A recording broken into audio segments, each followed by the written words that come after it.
Welcome, welcome everyone. If you're here for the first time, well, special welcome to you. If you're watching this on the recording, well, virtual, belated welcome to you too. Um, yeah, take your seat. We're about to head for another morning in this journey through constant changing. And we are guided by Christine Kupfer this week. Christine has been teaching with Sangha Life for a while, but she's been teaching meditation for much longer. And we're very happy to have you here, Christine. It's always a pleasure. Christine has engaged in Zen as a young adult, um, looking for who she really was. And she then completed a postgraduate degree in Buddhist psychology and mindfulness based psychotherapy at the Karuna Institute in the UK. She then met Martin in 2016 and trained with him as a mindfulness teacher.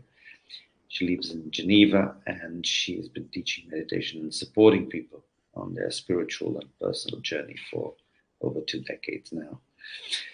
So we're in good hands to navigate through this very sensitive topic that we mostly take for granted.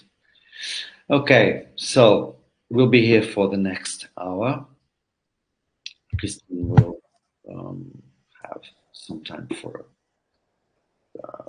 Dharma talk to the topic, and then she will guide us through silent meditation. Then, hopefully, there will be some time for Q&A or for your comments, any kind of exchange that you need to do.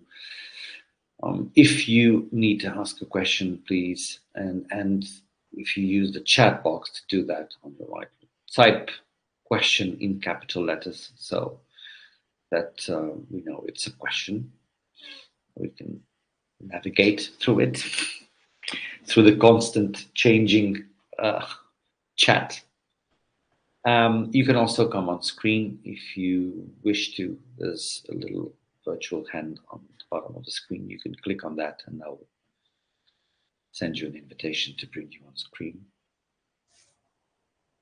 And of course, the last thing I want to mention is dana, Buddhist practice of generosity. Dana is the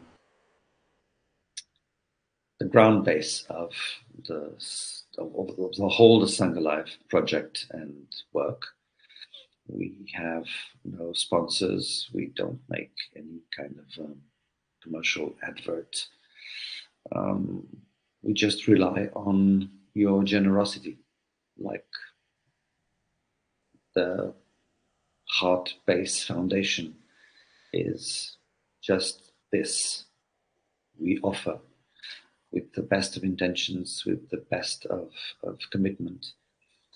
You receive and you give back with your practice, your best intentions.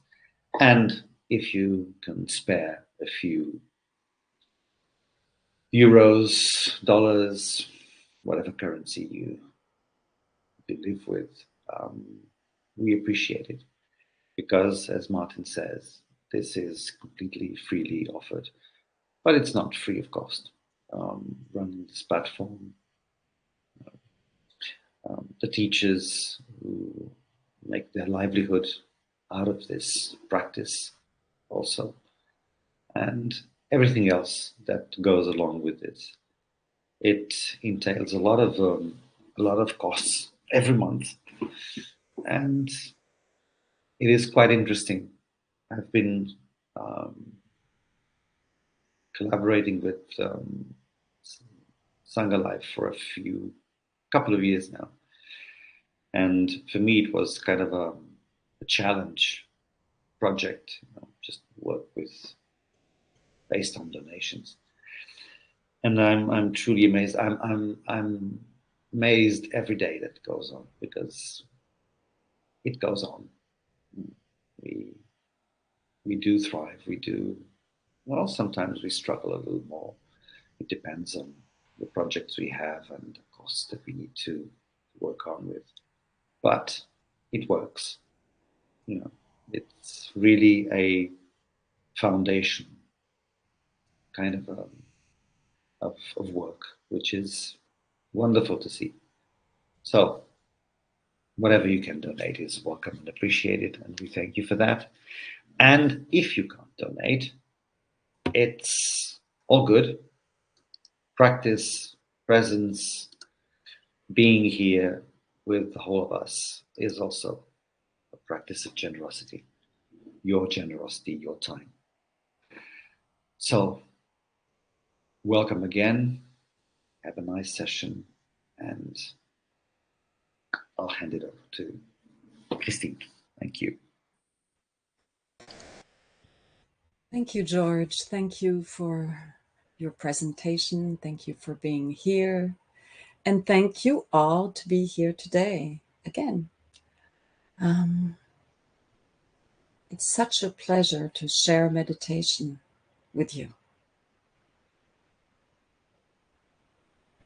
And so we're back with our topic, constant change. And for this third day, we will talk about change through a different angle. This time we will look at change through Vedana, feeling tones. In other words, how we react to change. So the word in Pali is Vedana. Don't know how you pronounce it, but here you go. So our reactions to change sometimes go unnoticed, but they're quite important to become aware of. So the basic principle is that all conditioned phenomena is subject to change. And so the situations of our life change, and also our thoughts, feelings, sensations, moods, memories are all conditioned. So they are also subject to change all the time. And as our thoughts, moods, feelings change, we react to their arising and passing. We react through our preferences. And to put it in a very simple way, we react to the arising and passing of phenomena through dividing the different situations of our life by, we divide them in two categories. What we like, first category, and what we dislike, the second category. So the situations that are pleasant, we like. The situations that are unpleasant, we dislike. And what is neither pleasant nor unpleasant brings about a neutral feeling tone. And so what we like, what is pleasant, we hold on to. We want it to continue. When we like it, when it is pleasant, we think, oh, I want more of this. We could basically call this greed. So like, for a small thing, well, maybe it's not a small thing, depending on your situation of life, but we're in this transition between summer and fall. And perhaps you find summer was pleasant. Perhaps you had some nice holidays. And perhaps you are fed up with your work. So what happens? We hold on to the idea that life is much better without work, and we strive for the next holidays.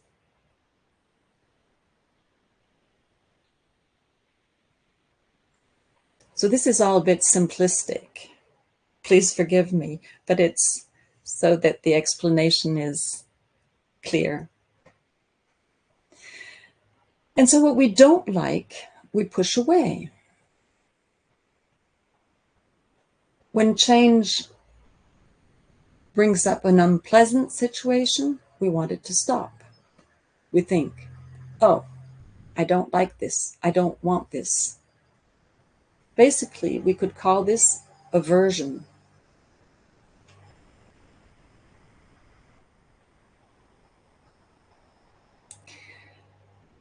So when we don't want this, like if I expand on the former example, I don't want to go back to work. It is not my preference. I push away all the good stuff that is linked to my work. It goes unnoticed. The fact that it supports my existence, that I love certain colleagues, etc. So pushing away what we don't like actually pushes away probably almost half of our life, half of our experience. And then there's this third category, what we don't care for because we are indifferent. This third category, which is when things are neither pleasant nor unpleasant, in this situation, we have a tendency to fall asleep, to disconnect, space out, become numb. We think this is boring. So to live by these preferences isn't good or bad in itself. And actually, we don't even choose to do it this way. It just happens almost automatically. So it's not bad in itself, but it confines us to the world of our conditionments, the world that we know.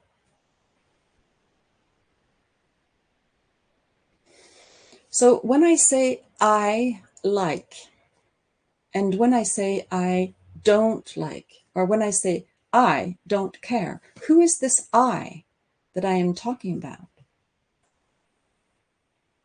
So the I is the small sense of self. The small sense of self is made of my identification with my story, the story of my life, how I identify to me. It's all about me. It's all about mine. So the small sense of self is who I think I am, who I take myself to be. And this identity is formed through all our experiences of life. It's formed through our education, our culture, the norms that are mainstream in this century or millennia. It's formed by my relationship with my family, my friends, my social environment. And it is also a whole set of behaviors and patterns of thoughts and emotions that I identify with. And all of my preferences, what I like and what I dislike. And so all of these different aspects stick together to form the small sense of self. And it seems solid and here for good.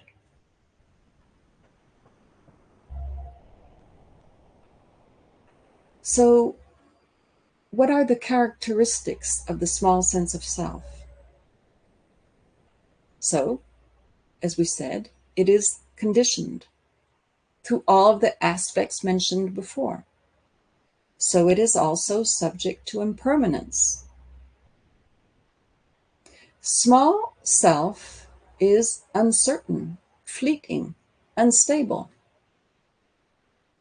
So small self is fundamentally insecure. Small self is always looking for more security.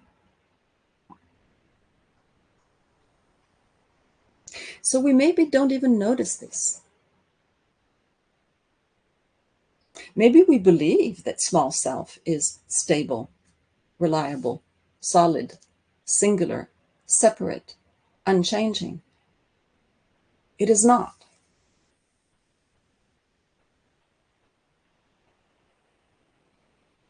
Just think about how we feel. Or, no, let me talk about myself, how I feel when I notice that I'm growing older, when I notice that I'm growing weaker. How does that impact my identity?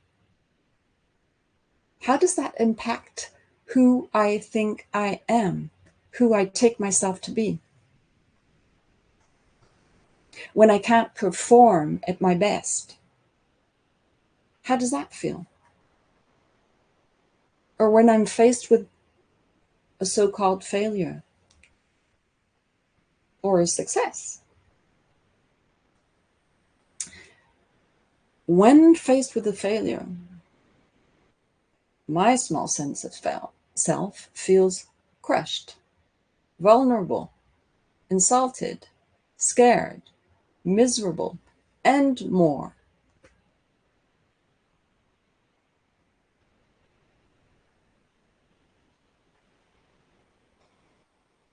So if you are like me, chance is that you react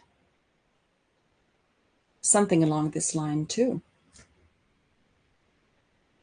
So the consequences of small self's insecurity, the consequences are big. This fundamental insecurity leads to greed, striving, grasping. It leads to wanting to get what we want, and it leads to aversion, pushing away, hiding, hating, fighting to protect ourselves or get rid of what we don't want. We see this happening all the time around us. We fight, we flee, we freeze.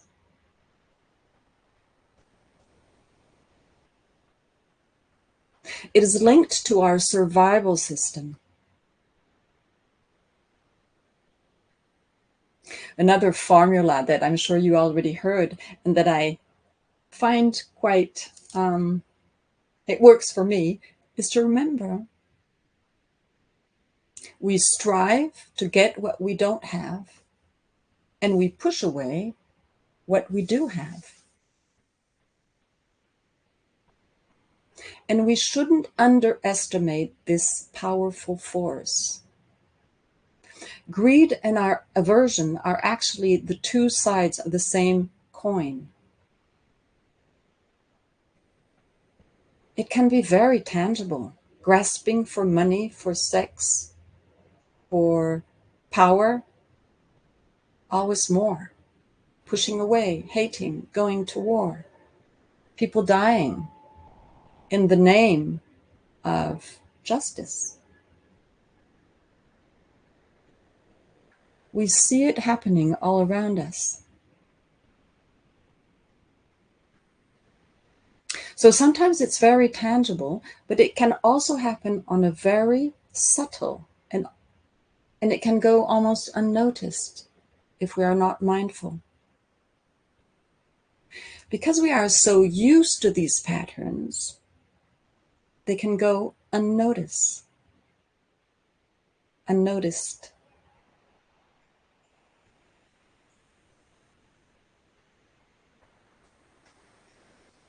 So these three reactions, to strive, to push away, or to disconnect, are considered to be, in Buddhism, unwise strategies when we are facing change. They lead to suffering. They lead to dukkha, the second mark of existence.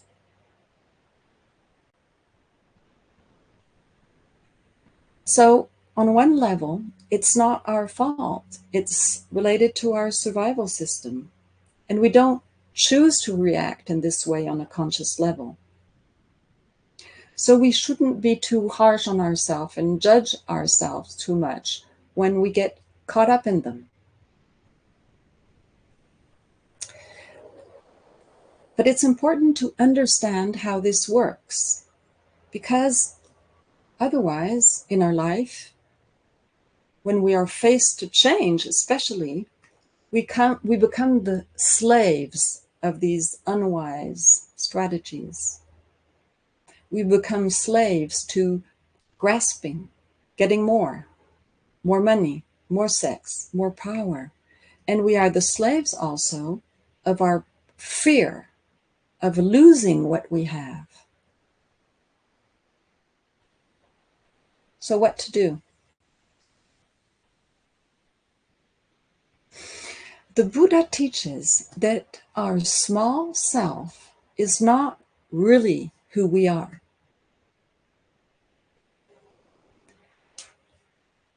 Our true nature is who we are. And through training and mindfulness, we can discover an openness that goes beyond the small sense of self. We can discover a sense of peace and a sense of freedom to navigate also when the weather is bad, the weather of our life. This is our true nature. It brings freedom in the midst of all conditions.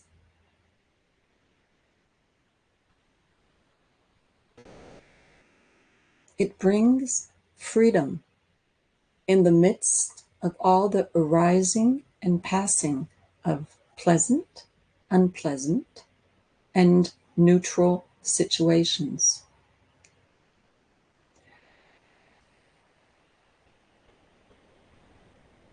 So how do we deactivate the wanting, wanting, wanting, or pushing away, pushing away, pushing away? So the basic training, it could be formulated like this. Don't hold on to anything and push away nothing. It's like another mantra.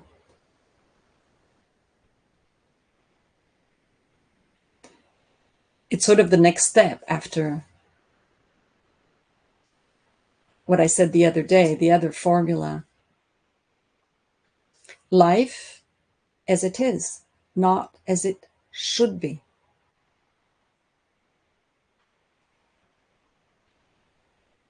So when we live as life should be, we hold on to how it should be, and we push away what shouldn't be.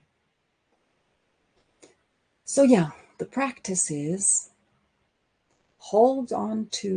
don't hold on to anything and push away nothing.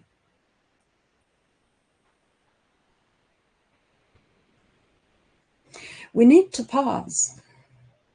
We need to see. We need to feel. We need to relax. There is a famous quote from Viktor Frankl. You maybe know it. It's a good reminder of the importance of the pause. He writes, between stimulus and response, there is a space. In that space is our power and the freedom to choose our response. In our response lies growth, our growth, and our happiness.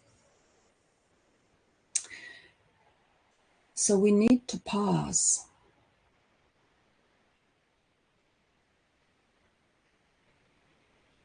And we need to see. In meditation and in life, we can train to see our reactions arising and passing. In meditation, we can actually do it by naming our experience as it unfolds with the labels pleasant, unpleasant, neutral, neutral, unpleasant, and pleasant again. We do this to become aware, more aware.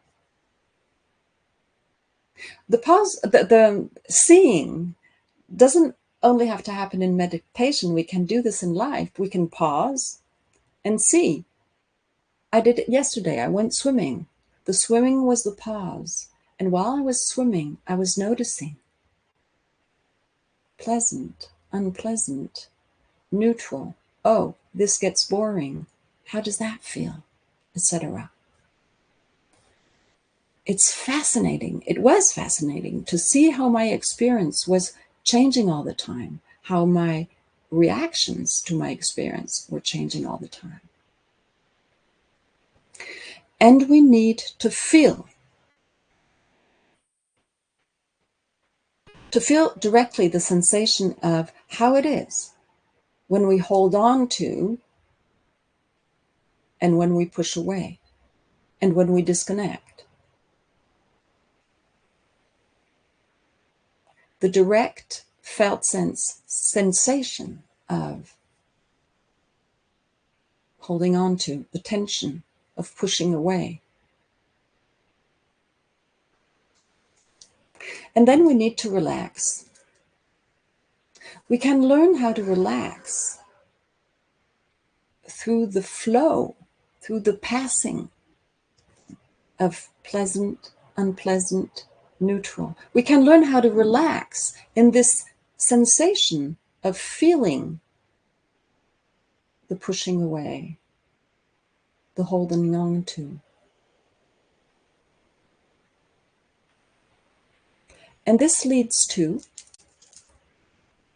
an opening, a dissolving of small sense of self. Okay, this is easier said than done. We do this one step at a time. We don't want to get overwhelmed.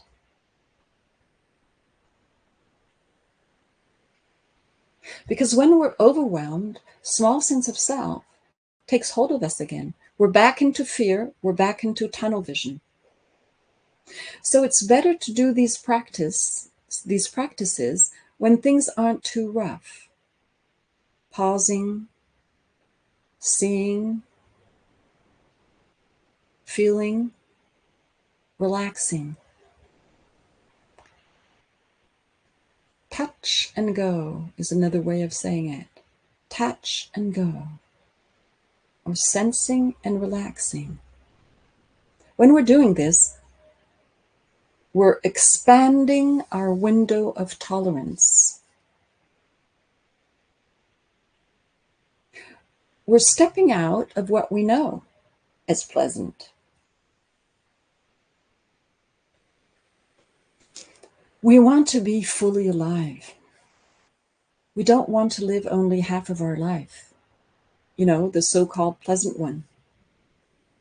Because the truth is that if we don't relax with the whole range of our experience, we can't really relax with the pleasant ones either.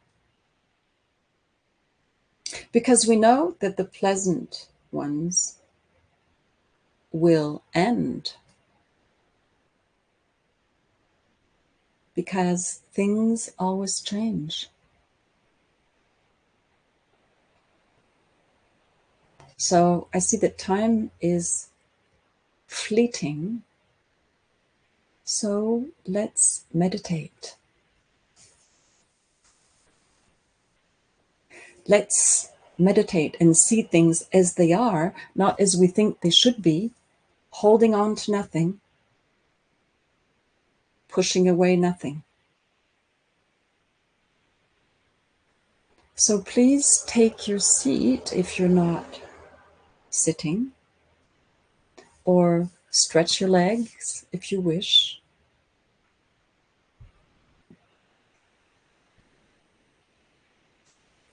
Have a drop of water if you wish.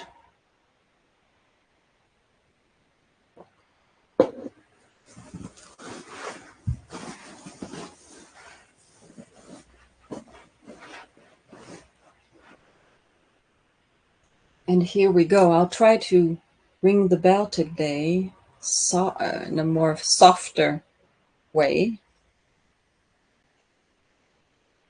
especially at the end.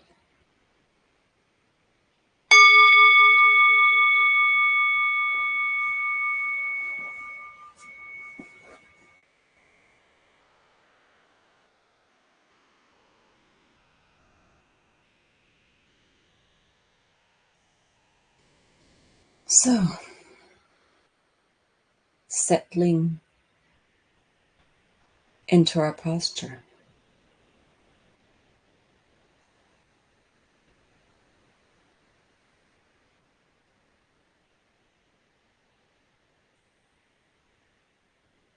Dropping from head to the lower part of our body.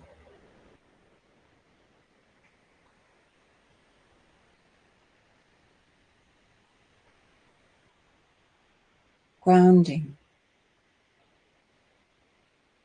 Arriving right here on the ground.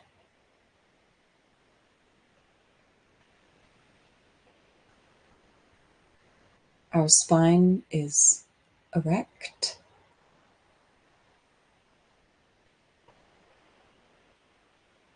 Our head resting on our shoulders. Our chest is open. We can, if we wish, roll our shoulders back to open our chest.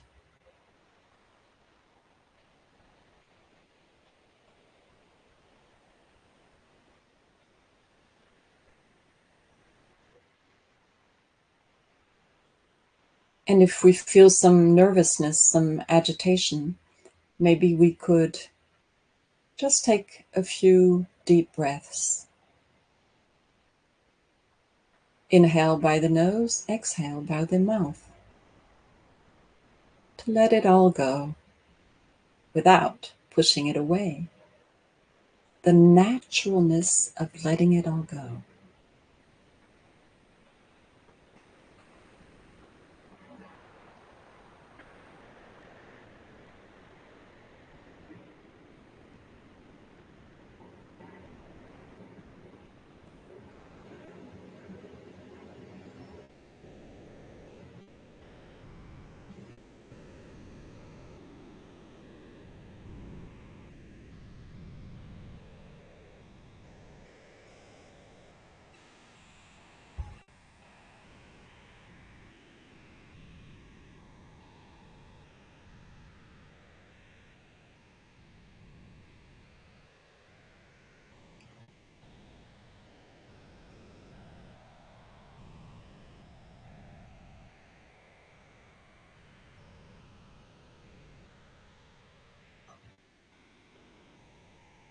And connecting to our breath as it breathes.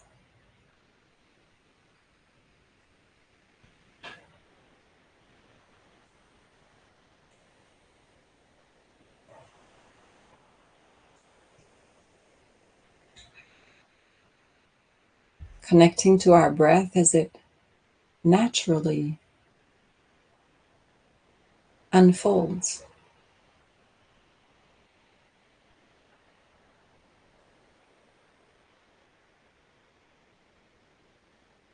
Connecting to how it changes,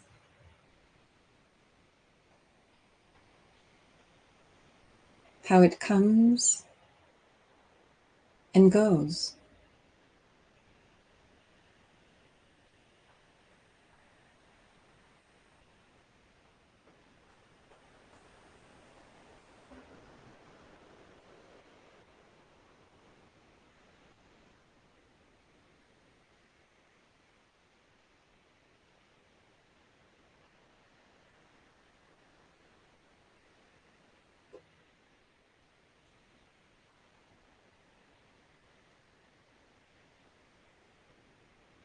Resting on the flow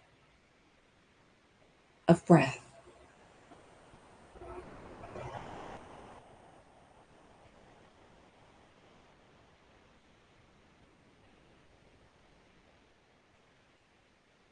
Holding on to nothing. Pushing away nothing.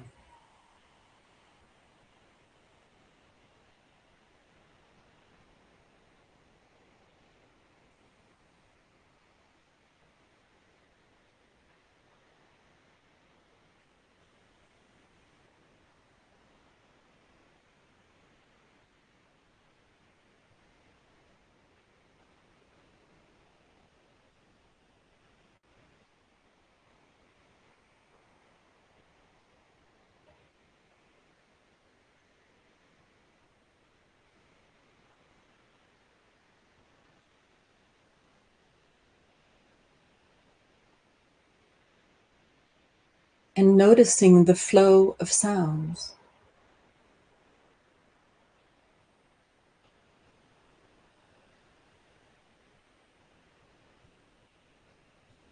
How they change.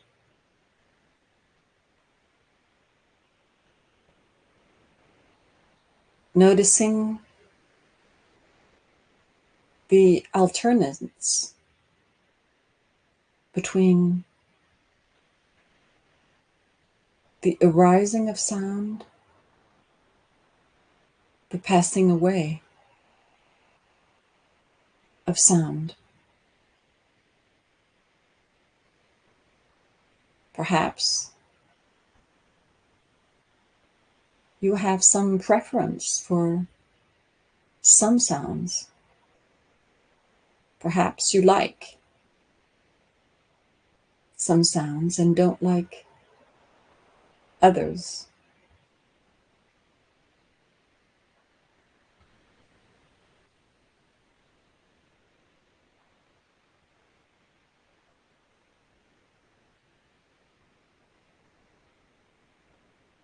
Holding on to nothing. Pushing away nothing.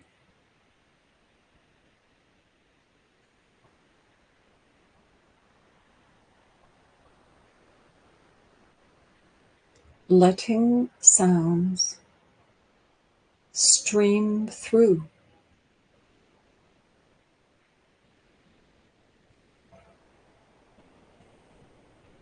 Stream through your awareness.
And sounds are here.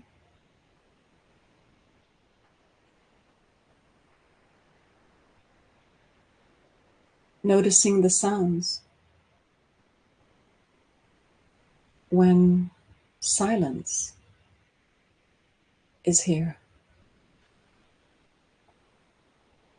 Noticing the silence.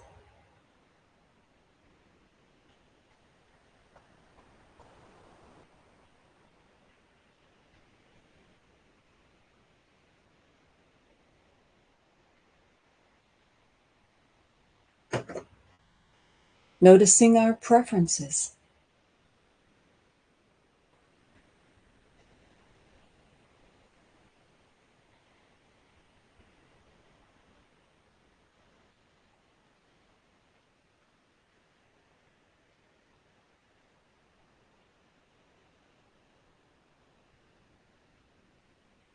Notice how it feels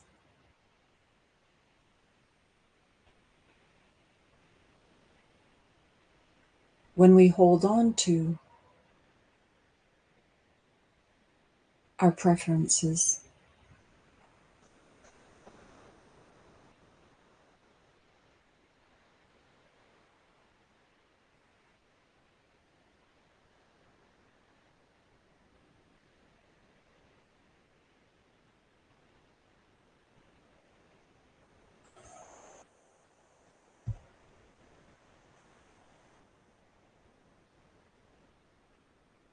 Relaxing.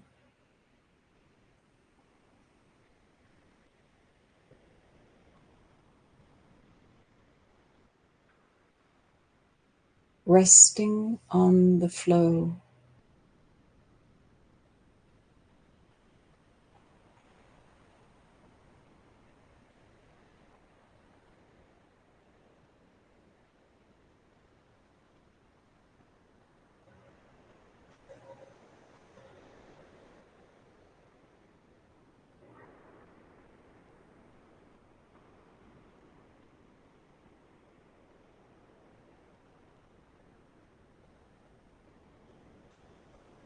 When I drop the preferences, when I drop, my preference would be for silence. When I drop the preference, when I drop the pushing away of sounds that I don't like, what happens?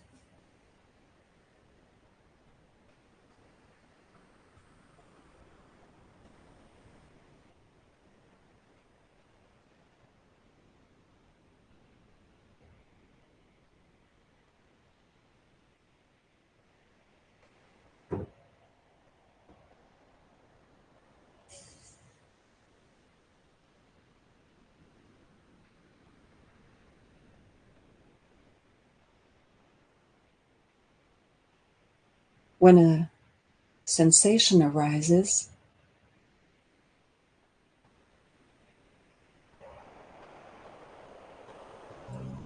noticing the sensation that is arising.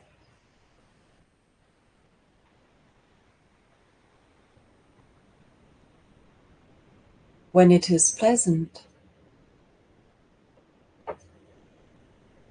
I notice it is pleasant.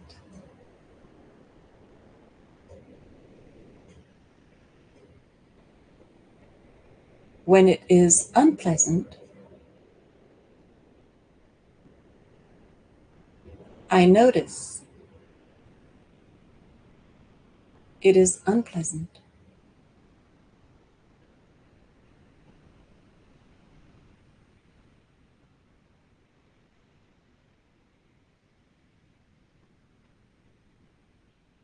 To train in this, if you wish, we can label the feeling tones.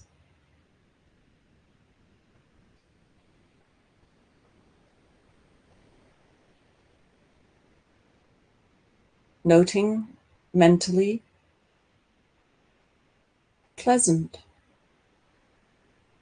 when a pleasant sensation arises, unpleasant when an unpleasant sensation arises, or labeling neutral,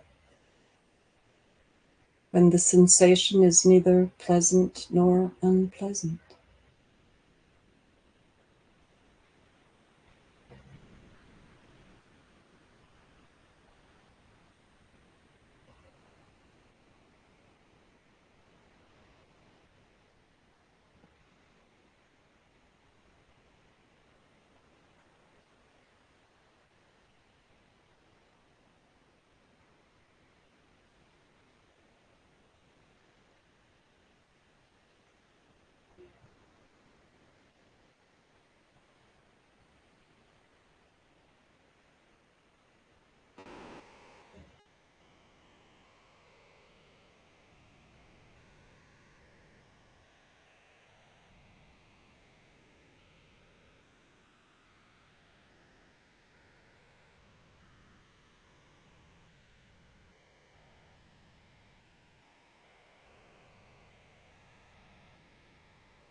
Unpleasant, pleasant, pleasant,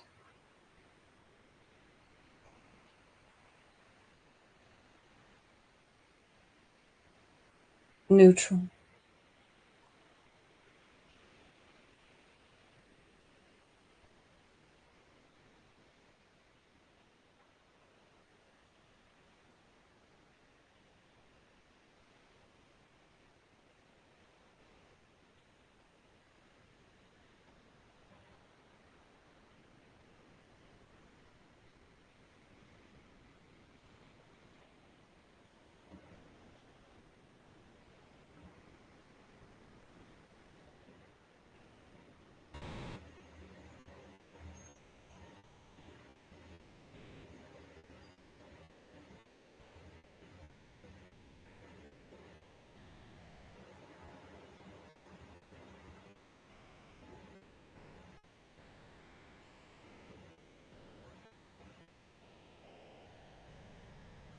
Holding on to nothing, pushing away nothing.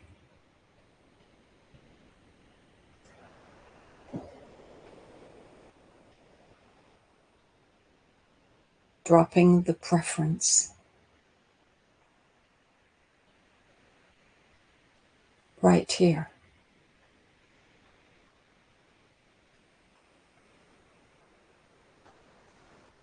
Relaxing in the midst of it all.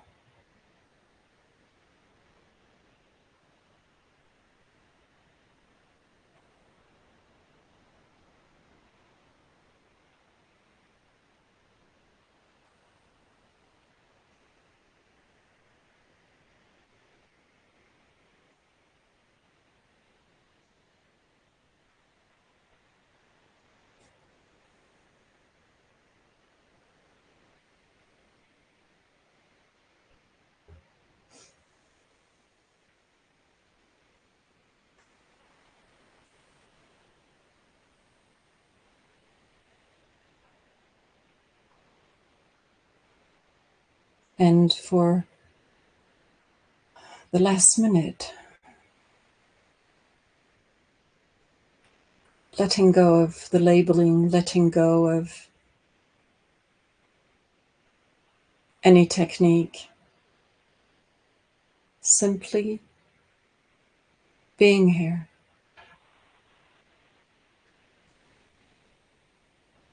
with, life unfolding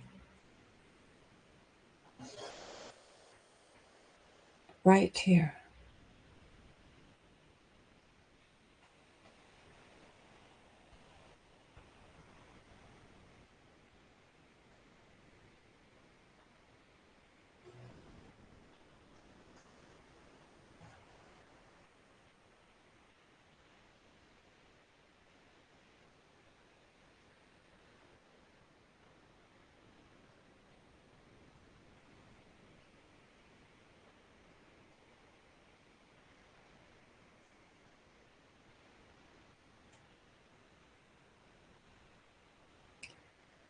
So I'm going to ring the bell and tell you so that if it's too loud, you won't be surprised. I'll try to ring it softly.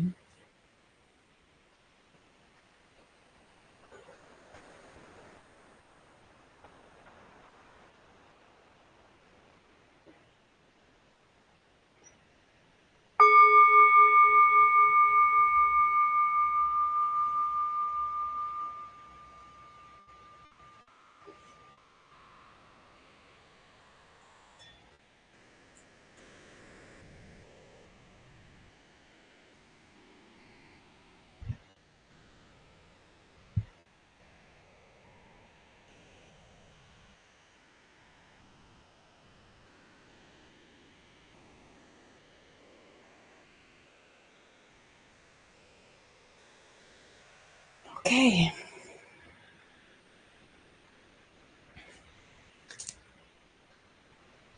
So a little time for sharing, for questions if you have some.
So I'm noticing that the chat isn't very active. So please, if you wish to share or to ask a question, we still have a little time.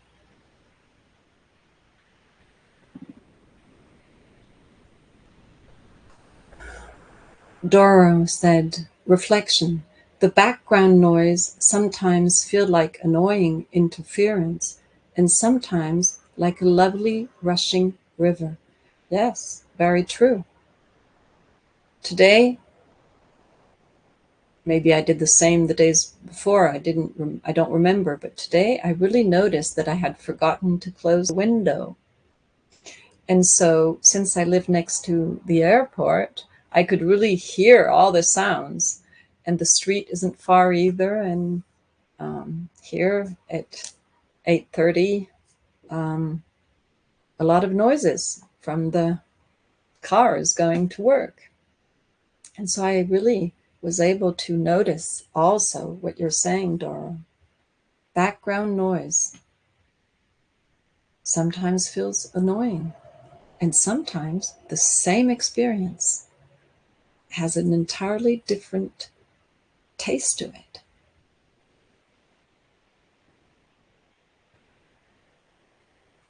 Margaret says that you're looking for forward to some labeling today. Yeah, good idea. I wanted to say that. I wanted to suggest that too.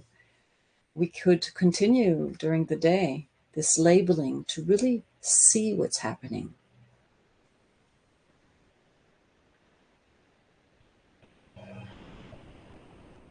Yeah. Patricia and Alistair say, I don't know which one of you is writing, I noticed that most of my experience was neutral. Yeah, how interesting. Hmm.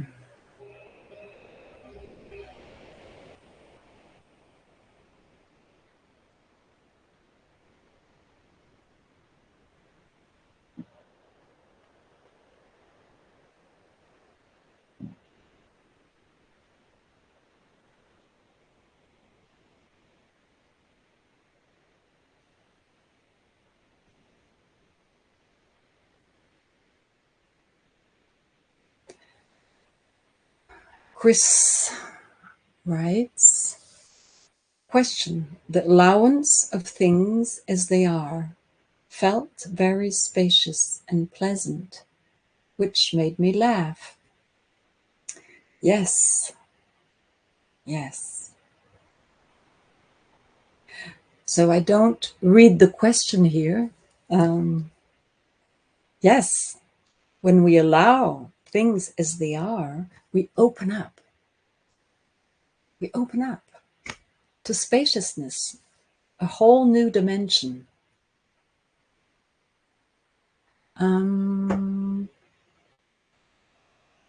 Yes, that wasn't a question. You're right, Chris. Yes, but what a useful sharing. We think that we must defend and hold on to for things to become pleasant, but actually to allow things as they are is pleasant in a much vaster, profounder way. Peace is there. And lightness, you wrote that you laughed. It brings up joy.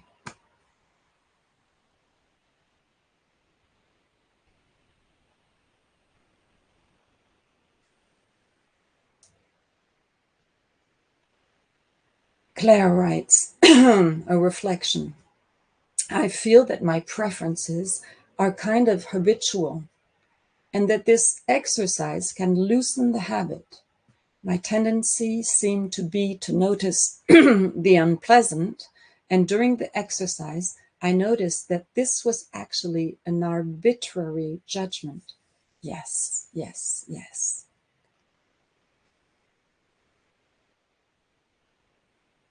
Yeah, we all can benefit from seeing better what our preferences are, and our preference may change in the process. Our judgment of, or what we think we know of our preference, actually are, fixated. And perhaps we can go into something that is what I called expanding our window of tolerance and discovering that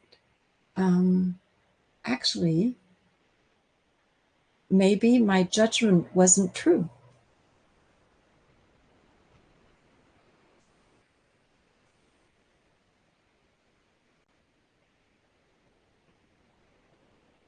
So I see it's 9 o'clock. So I wish you well. I wish you a peaceful day. See you tomorrow.